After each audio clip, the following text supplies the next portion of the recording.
On Urban Dictionary, Tim Hortons McFly defines Cranbrook as a cranberry river, or a crantastic one. Jago87 delivers a more scathing review. The teens here are all stuck up. The boys are all tools.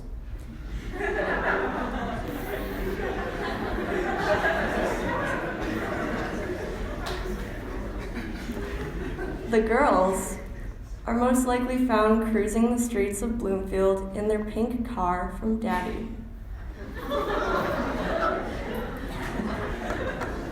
Now, as Cranbrook students, we know that's not entirely true because there aren't any pink vehicles on campus. There is also nothing stuck up about seeking knowledge and desiring to grow as human beings. Because here, we are taught the value of different opinions. We are advised to seek the value in our friends and adversaries, our acquaintances and strangers. Because the moment we think we are better is the precise moment we debase ourselves. Now, Jago87 might be onto something about the tool part. Because at Cranbrook, I have met so many people who are always ready to lend a hand and get the job done. To me, you guys are all Swiss Army knives with the creativity to solve whatever problems are thrown our way. However, Urban Dictionary feels differently and defines tool as an egotistical person. And as previously mentioned, their view of Cranbrook is not exactly a positive one, which goes to say that different people have different definitions. And they will try to tell you, I know something about you. You go to Cranbrook. That's a private school.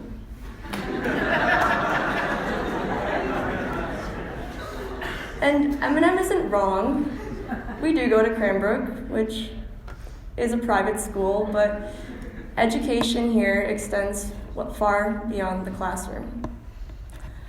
One of the most valuable things I've learned at Cranbrook is the power of a good cry. So let's start from the very beginning. My first Cranbrook cry was during my interview. I have no idea if Miss Newton remembers this, but I remember being incredibly nervous to be talking to A, an adult, and B, a total stranger. As an 8th grader, it was very intimidating to be sharing stories about myself, and I was very self-conscious of the fact that there was water pooling in my eyes. But I realized that the leaky tear ducts were a good thing, because it meant that Cranbrook would mean something to me. Of course, I didn't know what at the time, but the fact that thinking about the idea of going to Cranbrook made me emotional was something new and exciting. And let me tell you, there were plenty of tears over these past few years. Some were good, some were bad, but all were meaningful. See, prior to Cranbrook, I was confused about crying. My eyes would well up at the randomest moments, and I couldn't explain why.